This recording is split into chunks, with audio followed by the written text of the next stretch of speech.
Добрый вечер, программа ДВН. Сегодняшняя наша программа построена на проблемах, которые, наверное, волнуют всех молодых людей, всех родителей, у которых дети ходят в школу. Но, наверное, это все-таки проблема не школы, а, скорее всего, проблема общества.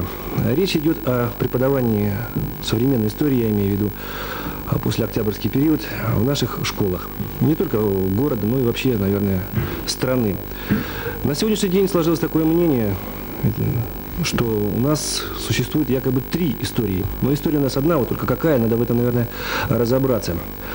Сегодня в нашем разговоре принимают участие учителя, преподаватели наших школ, разных школ города Неринга. Я думаю, что и мнения по этому вопросу будут разные. И вот с ними мы хотели бы разобраться, как просто, в принципе, строить вот это преподавание истории. Я знаю, что такая же проблема существует и у филологов, но начнем сегодня, наверное, вот с историков. Итак, вопрос первый.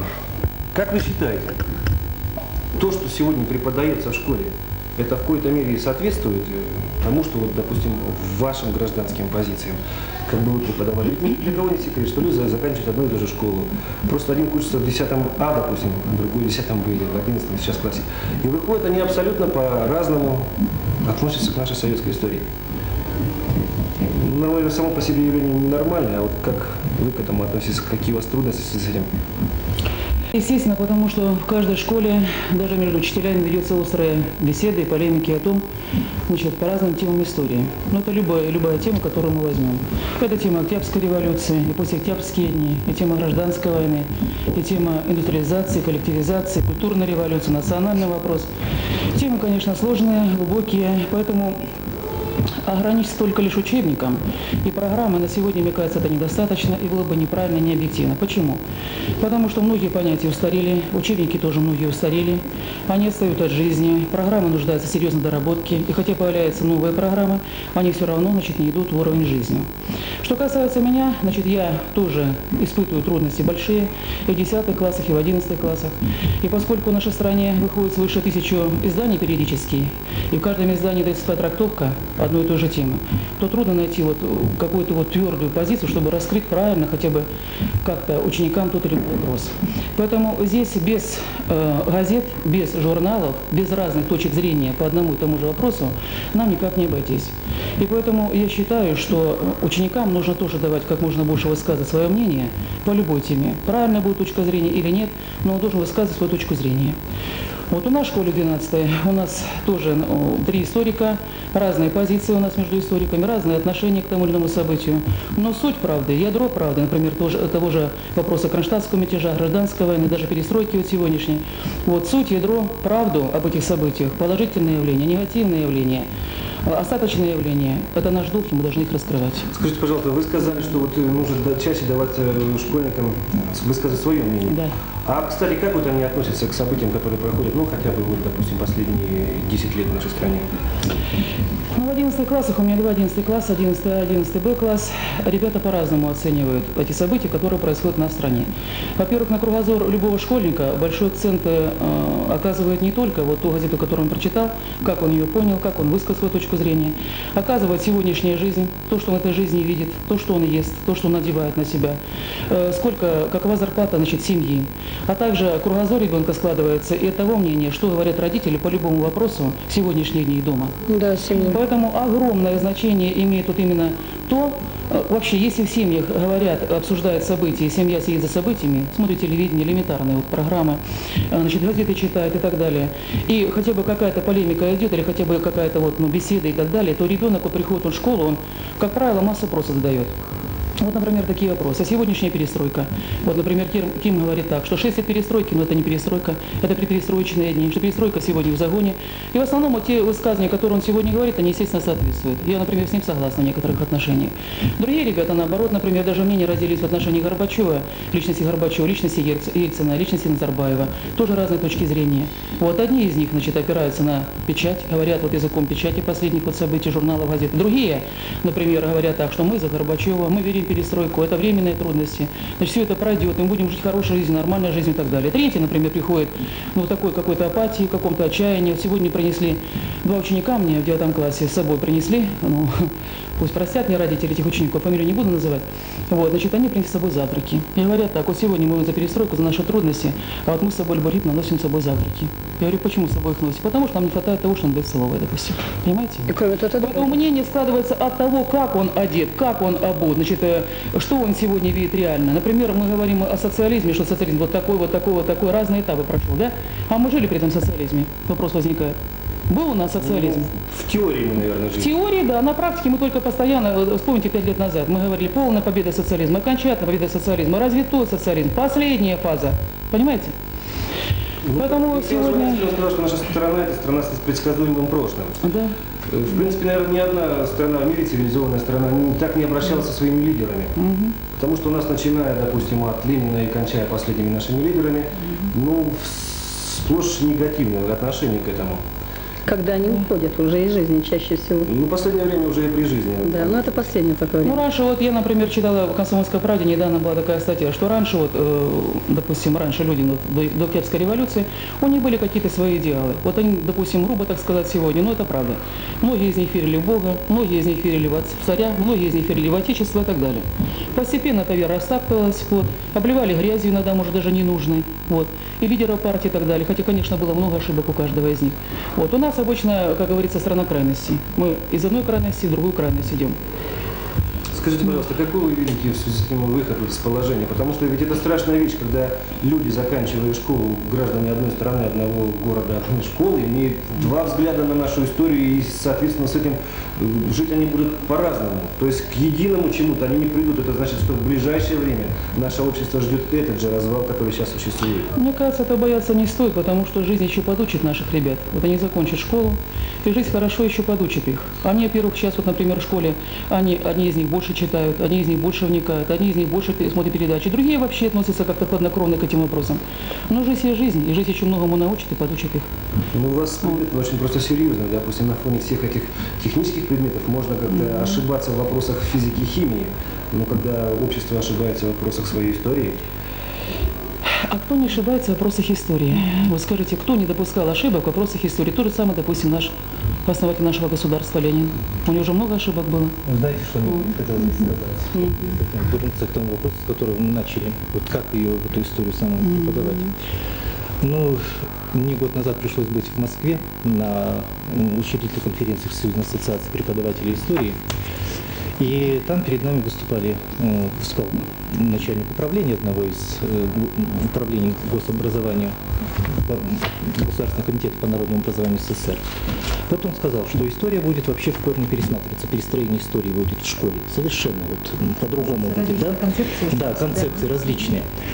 Вот, и, конечно, никакой учебник за ту вот бурную жизнь, которая сейчас идет, он никогда не успевает и не будет успевать. И, кстати, мы даже в те годы, которые мы называем застойные, историки, по-настоящему, которые работали в старших классах, никогда одним учебником не ограничивались. Мы всегда брали массу журналов, всегда брали массу вот, литературы, которая выходила, и на основании этого давали, в общем-то, материал. И всегда в старших классах мы пытались сделать то, чтобы ученик размышлял, думал, даже на то было очевидным. Вот сейчас, в общем-то, справедливое замечание было о том, что история у нас построена была по краткому курсу. Мы с этим все согласны. Сейчас только мы начинаем от этого избавляться. Так ученика мы должны привести все-таки, вот не впадать в панику от того, что у нас разные взгляды приносят ученики из семьи, вот как тут сказали уже, из улицы приносят, из своих разговоров, из той печати. А нам нужно попытаться вот на основании этих разных взглядов, чтобы вот в споре, именно, да, в дискуссии ученик выработал свои твердые убеждения. И самое главное в истории, что она должна дать ученику и всем вообще гражданам, как вот вы сказали, она должна дать чувство гражданственности, чувство того, что такой истории ни у кого не было. Вот давайте вспомним Пушкина. Он же ведь не только великий литератор, это еще историк. Мы потеряли великого историка. Ну, вспомните вот историю Пугачевского бунта. Да, и вот Пушкин-то сказал в ответ, тогда ведь в 19 веке тоже шли большие споры о том, что же у нас за история, черт возьми. Декабристам-то мы шли через это, вот через боль за свое отечество декабристы пришли на Сенатскую площадь. И вот в этом случае Пушкин-то что сказал? Черт возьми, но другой истории я бы не хотел иметь. Понимаете, какая бы она ни была, это наша история.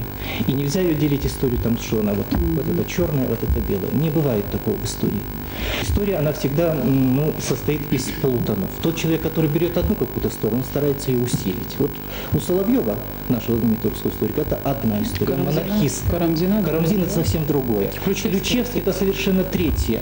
А наши советские историки, это, к сожалению, вот им позиции свои по-настоящему выразить не дали. Хотя вот Тарле наш вот знаменитый, Дружинин, да, вот историки Покровский, они все равно были личностями. Почему их и зажимали, кстати? Вот они все-таки высказали подспудно свои мысли на эту историю. Так вот наша задача все-таки стоит в том, что вот у Сухомлинского есть очень хорошие слова. Вот он, обращаясь к своим учителям, он говорил, когда ты говоришь о недостатках со своей родине, ты говоришь о недостатках в своем доме. Вот мы должны учеников к этому приучить, что говоря о недостатках сейчас в нашей истории, в давней и в недавней истории, мы говорим о недостатках в своем доме. Боль должна быть за это. Сделать лучше. Стремление сделать граждан. Скажите, пожалуйста, вот с этим вопрос сразу возникает. Ребятам предстоит сейчас сдавать экзамены. По-моему, никто их не отменял, да, по истории? Нет, по истории выборный экзамен. Но не обязательно. Не обязательно. По выбору, да. А каков тогда критерий оценки? Вышел человек и сказал свое мнение, допустим, которое не совсем совпадает с мнением программы школы истории. Но он все это убежденно, грамотно рассказал. Если он обоснованно это сможет доказать, свою точку зрения, обоснованно и четко. Сейчас, по-моему, мне кажется, у нас ставится главный вопрос в том, что мы должны научить детей мыслить и четко объяснять свою позицию, понимаете? Это не значит... Допустим, вот такой вариант. Человек решил посвятить себя истории, преподавателем истории стать. И вот он сдает вступительный экзамен в вуз. Как тогда к нему тут отношения? А вот такие случаи, да, это вопросы правильно задали. Вот такие случаи были, когда вот наши ребята заканчивали, и в том году, позапрошлом году. Я говорю, что здесь мы, типа того, что проводили дискуссии, круглые столы, и все давали слово нам сказать.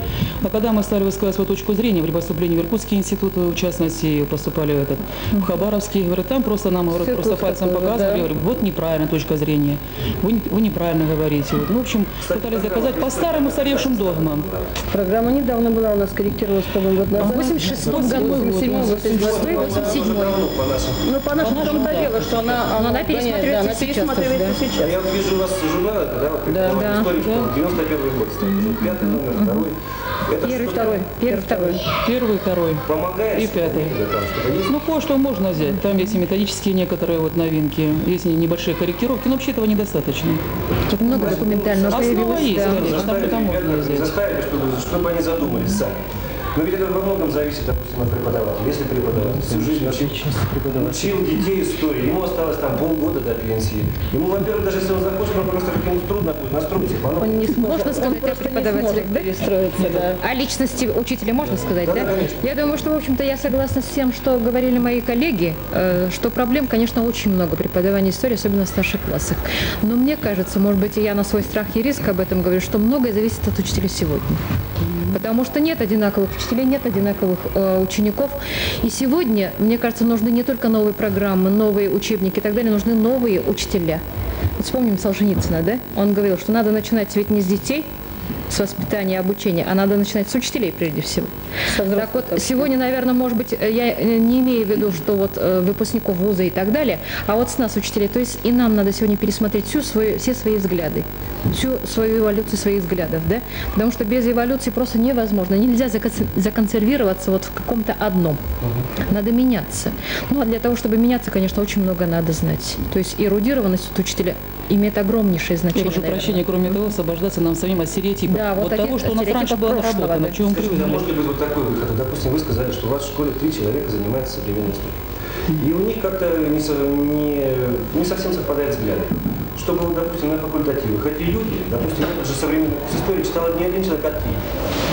А почему бы нет? Конечно, это возможно. К этому, кстати, идет и настроено. Вот, кстати, по гособразованию этот комитет, он считает, что у нас совершенно другая вот программа. Интегрированный курс «Человек и общество». Там ведь и биолог будет, и географ будет, и историк будет, и филолог. То есть все там есть. Экономика будет читаться отдельно. Социология там же тоже. Социология будет читаться, психология будет читаться, ребята. Все вместе. То есть будет даться большой курс отдельно. Так что нам, историкам, предстоит снова переучиться. Большая работа. Начиная с 1973 года историки переучиваются постоянно. Каждые 3 года у нас что-то меняется. Но в отношении вот этого журнала преподавания истории в школе я бы вот что хотел сказать. Что все-таки вот когда 5 лет назад пришел там новый редактор Прохоров, вот он стал намного интереснее, он стал действительно научным. Там не просто разработка уроков, как это было раньше, он стал действительно научным. И разные точки зрения, что важно, вот у нас не всегда соблюдается наша, в общем-то, периодика, она часто берет одну какую-то вот газету, берет один и свою в этом интерпретацию, журнале тут все. Скажите, пожалуйста, такой вопрос как преподавателям истории. Политизация, она как-то касается вас? Ой, еще и как она касалась раньше. Касается очень сильно. Сейчас Очень сильно касалась. Да и сейчас она не Сейчас она была на партийной основе. Да. Все, что делала партия, считалось у нас правильным. А все, что существовало... У нас раньше, знаете, я прошу прощения, перебью вас, у нас раньше так было, вот мы историки, и, наверное, помните все, да, не успеет пройти, допустим, какой-то пленум или партийный съезд, мы получаем бумажку из тут кабинета, допустим, что на протяжении 2-3 часов мы должны изучить, допустим, то или иное положение, там и съезд, пленум и прочее. Вот. Сейчас вот такие бумаги у нас не поступают из тут кабинета, значит, это мы должны раскрывать суть, естественно, нашей работы и прочее. Но сейчас много говорят о том, что должна быть деполитизация. Ну как вот, например, полностью деполитизация, значит, и школы и так далее. Вот я думаю, все равно мы уже должны раскрывать, по сути, их процессы, которые проходят на стране. Вот. Смотря как понимать процесс деполитизации. Да, вы не извините, но школа-то в жизни она же. Она же в жизни. Как она ее вне вытащить жизни оттуда, не может просто, да. Это просто маниловщина. Школу поставить вне рамок общества. Тогда надо. Нас вообще тогда надо огородить колючей У нас все взаимосвязано, неразрывно. Как какой-то остров тогда. Еще, знаете, мне кажется, скажем, деполитизировать какие-то предметы можно, скажем, химию, биологию и так далее, но история тут, по-моему, никак. Все равно она связана с политикой. Ну, допустим, у нас же есть претенденты такие, что вот МВД, армия, КГБ, они стараются уйти от политики, от партии, от партийных каких-то структур. Ну да, как раз не очень. Там подчинение имеется в виду. Там подчинение имеется в виду. А, простите меня, взгляды-то у людей все равно остались. Как же мы уйдем, например, полностью, если это история нашего общества? Эти же партийные съезды, пленумы. Может, не такое вот нагнетание в каком плане? Ведь раньше как было, труды Брежнева, да? Мы должны обязательно были изучать. Малая земля, возрождение целина и так далее. И зачеты принимать по этим трудам.